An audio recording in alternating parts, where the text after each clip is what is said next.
एक video viral झाला, एक ध्रुव राठी नावाचा युट्यूबर जो आहे तो यांना काय करतो, कात्राचा घाट दाखवतो. तर आपण देखील आपल्यामध्ये ती ताकद आहे आणि म्हणून आयुक्त आणि शिक्षण मंत्र्यांनी आमचा अंत पाहू नये. आम्ही आता तयारीने आलेलो आहे. मागच्या वेळी आम्हाला वाटलेलं की अधिकारी सज्जन असतात, बिचाऱ्यांना दयेचा पाझर फुटेल, पण आता आम्ही चंग बांधून आलोय. आम्ही आता खूणगाठ बांधलेली आहे की आम्ही जोपर्यंत नियुक्ती पत्र हातात मिळत नाही तोपर्यंत इथून जाणार नाही. महात्मा गांधींच्या मार्गाने चाललोय, पण हे पण याला मर्यादा आहे.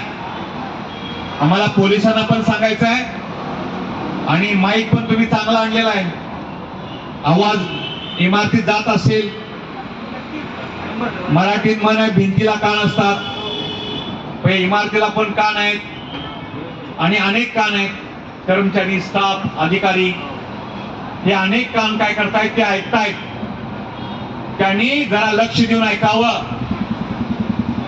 उपोषण महात्मा गांधीजींच्या सत्याग्रहाने काही दिवस चालेल, पण जर तुम्हालाच दया नाही उरली तर आम्ही दया करणार नाही. मंडपासहित आत घुसणार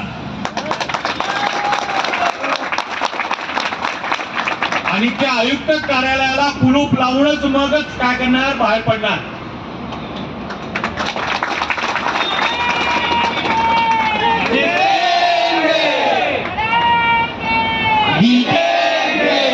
म्हणजे मग सामना बरोबरीत लावणार. म्हणजे कोणतं, आम्ही पण घरी आणि तुम्ही पण घरी, सामना बरोबरीत. आणि ते मंत्र्यांचं काय असेल ते घरी बसवायचं, ते आहे कार्यक्रम शिल्लक.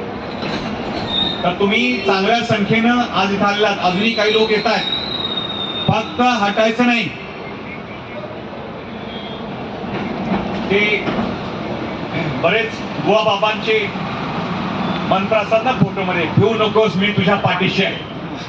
समजा मी एक तासभर इथं कुठं दिसलो नाही तर लगेच म्हणायचं नाही सर कुठे आहे, सर कुठे आहे, एकनाथ कुठे आहे, तसं सर कुठे आहे वगैरे म्हणायचं नाही. मी इथंच असणार आहे, मी इथंच असणार आहे, संपर्कात असणार आहे, दररोजचा रिपोर्ट असणार आहे. आज सकाळी मी कोल्हापूरहून पहाटे 5 ला